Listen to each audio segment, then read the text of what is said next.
আসসালামু আলাইকুম, আশা করি সবাই অনেক ভালো আছেন। কুমিল্লা কৃষি মেলায় স্বাগতম আপনাদের। বন্ধুরা, এগুলো কিন্তু আমাদের মিলওয়াম, দেখেন মিলওয়ামের বীজ লার্ভা এগুলো। এখানে বীজ লার্ভা আছে, সাধারণ লার্ভা আছে, অর্থাৎ বয়স সবগুলো কিন্তু একরকম না। দেখেন কি পরিমাণ লার্ভা আলহামদুলিল্লাহ আমাদের কাছে আছে।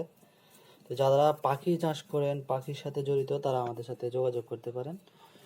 ইনশাল্লাহ আমরা কম রেটে দিয়ে থাকি এই পোকাগুলো, আমরা পাইকারি সেল করে থাকি।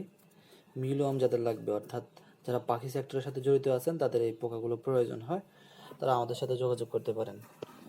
এই যে পোকাগুলো দেখেন, এগুলো কিন্তু মিলওয়াম, অর্থাৎ সুপার ওয়াম থেকেও ছোট হয়। এগুলো সর্বোচ্চ লার্ভা সাইজ আপনার এই যে এতটুকু হয়। তো মিলওয়ামের একটা সুবিধা হলো, মিলওয়াম আপনার কাফে বসাতে হয় না, অর্থাৎ ওরা মানে অটোমেটিক্যালি ওরা মাদার হয়ে যায়। এই যে দেখেন, এটা হলো যে মিলওয়াম। তো আশা করি আজকের ভিডিওটা ভালো লাগছে। যদি ভালো লাগে থাকে তাহলে অবশ্যই লাইক দিবেন। আর আপনারা পোকা রিলেটেড, অর্থাৎ এই যে এক্সোটিকগুলো নিয়ে, যারা এক্সোটিক অ্যানিমেলসের সাথে জড়িত, তারা আমাদের সাথে যোগাযোগ করতে পারেন। এগুলো কিন্তু উচ্চ প্রোটিন সমৃদ্ধ একটা খাবার। এগুলা বিদেশে অনেক আগ থেকে ব্যবহার হচ্ছে, হয়তো আমাদের দেশে সম্প্রতি আসছে এগুলা। তো আশা করি আজকের ভিডিওটা ভালো লাগছে। আসসালামু আলাইকুম।